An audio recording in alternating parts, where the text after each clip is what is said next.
Introduction. We know that the cell is the structural and functional unit of life.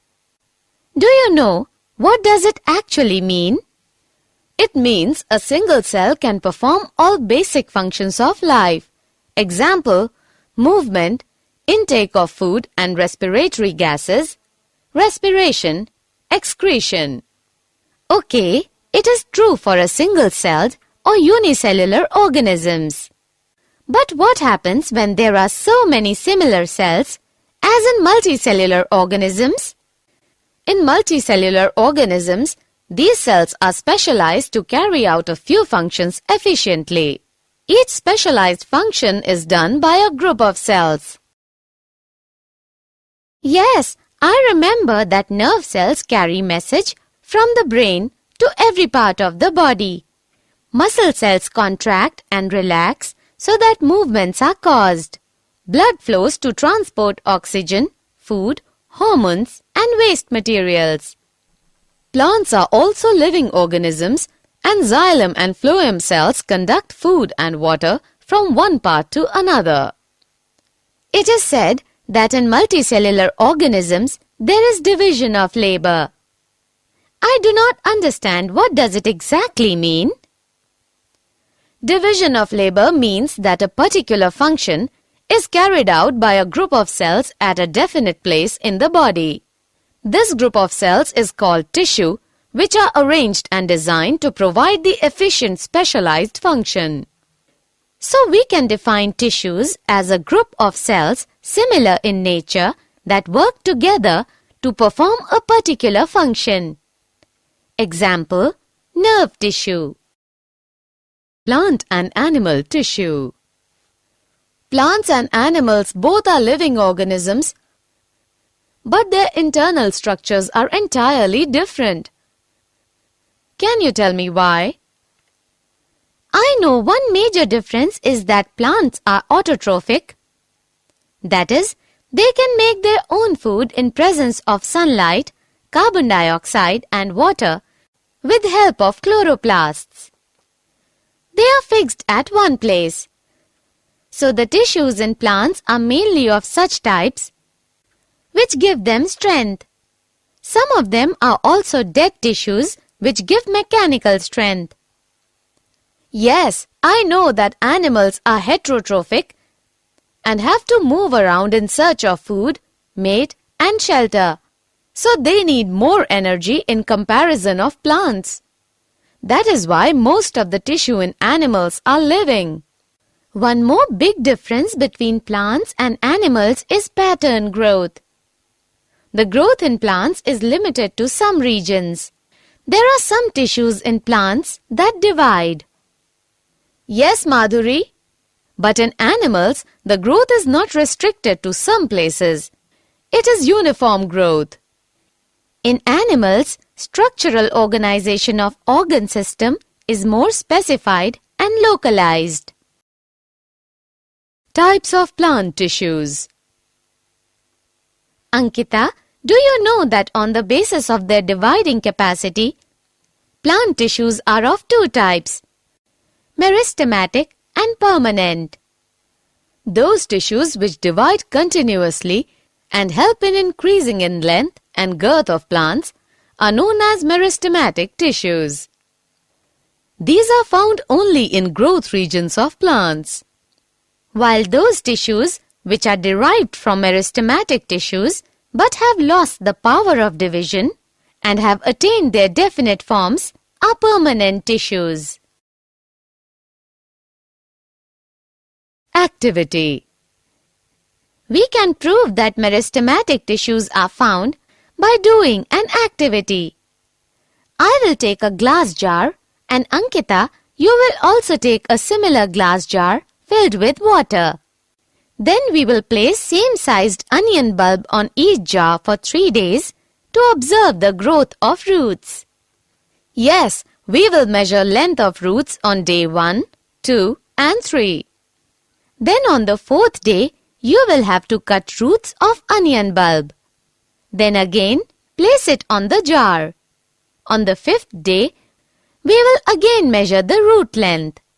On the 5th day, we find that the growth of roots of my jar has stopped. Yes, this activity proves that growth of plants occurs only in certain specific regions because the dividing tissue, also known as meristematic tissue, is located only at these points. Characters of meristematic tissues. Meristematic tissues are very active, thin-walled, isodiametric living cells. Their cell wall is formed of cellulose. They are oval, rounded, or polygonal in shape. Their cytoplasm is dense, vacuoles are small-sized, nuclei are prominent. They divide throughout life, so they help in growth. Types of meristematic tissues.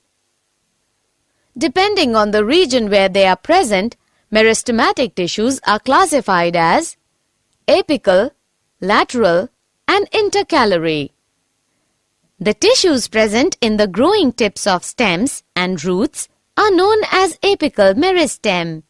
The tissues present on the lateral side of roots and stems are lateral meristem. The tissues which lie on the base of internodes of stem are called intercalary meristem. Functions of meristematic tissues. The main function of meristematic tissue is formation of new cells continuously. Apical meristem increases the height of the plant due to elongation of the root and stem. It is also called primary growth. Lateral meristem increases diameter of the plant. It is also called secondary growth. Intercalary meristem increases the length of organ. Permanent tissues.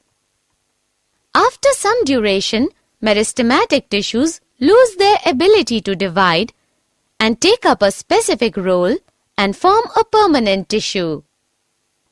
This process is called differentiation. Differentiated meristematic tissues form different types of permanent tissues. Characters of permanent tissues.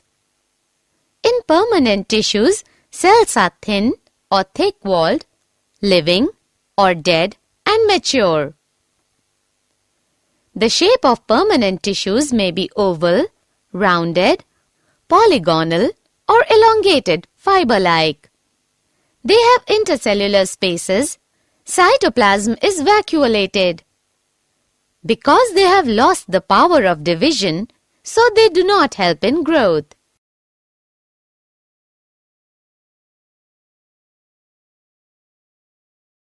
Activity. We can see by an activity that there are different types of cells in plants. Take a plant stem and cut its thin section. Then stain it with safranin and keep it on a slide with a drop of glycerine and cover it with cover slip. Observe it under microscope. We can see various types of cells and their arrangement. Types of permanent tissues. Permanent tissues are of two types on the basis of nature of cell: simple permanent tissues, complex permanent tissues. Simple permanent tissues are composed of cells which are functionally and structurally similar. Types of simple permanent tissues. On the basis of nature of cells, simple permanent tissues are of three types: parenchyma, collenchyma, and sclerenchyma. Parenchyma is made up of cells with thin primary walls that retain their protoplasm. Collenchyma is made up of the cells with thick primary walls that retain their protoplasm. Sclerenchyma is made up of cells with lignified secondary walls that have lost their protoplasm at maturity, that is, are dead. Activity. With the help of another activity, we can find out various layers of cells in leaf. Ankita, take a leaf of Royo. Yes, I have taken a leaf of Royo. What should I do next? Then, stretch and break it by applying a little pressure on it. When you stretch it, some peel or skin projects out from the cut. I have removed this peel and kept it in water in a petri dish. Yes, now add few drops of saffronin and wait for 2 to 3 minutes. I have now transferred it on a slide with a drop of glycerine and covered it with cover slip. When you will observe it under microscope, you will find different layers of cells. Outermost layer of cells is known as epidermis. It is usually made of single layers of cells. Outer and side walls of epidermis are thicker than inner walls. The entire surface of all plants has epidermis. It protects all the parts of the plants from water loss, mechanical injury, and invasion by parasitic fungi. Small pores are there in the epidermis of the leaf. These pores are known as stomata. Stomata are covered by 2 kidney-shaped cells known as guard cells. They help in exchange of gases with the atmosphere and transpiration.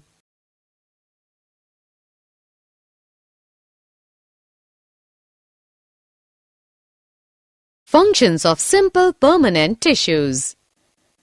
Parenchyma serves as a packaging tissue to fill the spaces between other tissues and maintain the shape of the plant due to its turgid cells. It also stores and assimilates the food. Transport of material occurs through cells or cell walls of parenchyma. Their intercellular spaces allow gaseous exchange. They also store waste products of plants like tannin, gum, raisins, etc. Collenchyma is a mechanical tissue, so it provides mechanical support and elasticity. Sclerenchyma is mainly mechanical and protective in function. It gives strength, rigidity, flexibility and elasticity to the plant body and thus enables it to withstand various strains. Types of complex permanent tissues. Complex tissues are made of more than one type of cells. All these cells coordinate to perform a common function. On the basis of nature of cells, complex permanent tissues are of 2 types, xylem and phloem. The supporting and water-conducting tissue of vascular plants, consisting primarily of tracheids and vessels, woody tissue. The food-conducting tissue of vascular plants, consisting of sieve tubes, fibers, parenchyma, and sclerids, also called bast. Functions of complex permanent tissues. The main function of xylem is to carry water and mineral salts upwards from root to different parts of shoots. Phloem transports photosynthetically prepared food materials from the leaves to storage organs, and later from storage organs to the growing regions of the plant body.